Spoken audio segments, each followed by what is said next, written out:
How does it feel to receive my honorary degree? It feels absolutely amazing. To be recognised, to have my work, my contribution to the legal profession recognised in this way is breathtaking. And when I received the letter telling me that, or asking me would I accept the honour, it brought tears to my eyes. I never thought that I would be recognised this way, and so I'm absolutely delighted and honoured. When I first embarked upon this journey to become Deputy Vice President of the Law Society of England and Wales, and for those who don't know about the Law Society, we are the representative body for solicitors, some 200,000 plus solicitors in England and Wales, I wanted to make a difference. The reason why it's important to embrace diversity is because diversity is found in everywhere. It's found in different places perhaps that we haven't thought to look in before.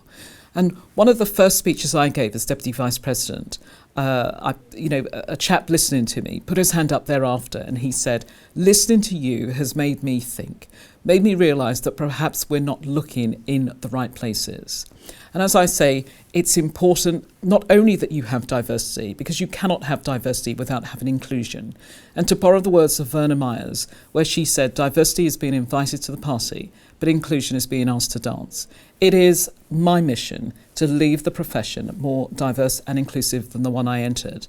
And as President, I'm clear that it must be a shared ambition with everyone playing their part to ensure that there is genuine equity, equality of opportunity, so that no one is denied the promise of justice or indeed to bring their best self forward.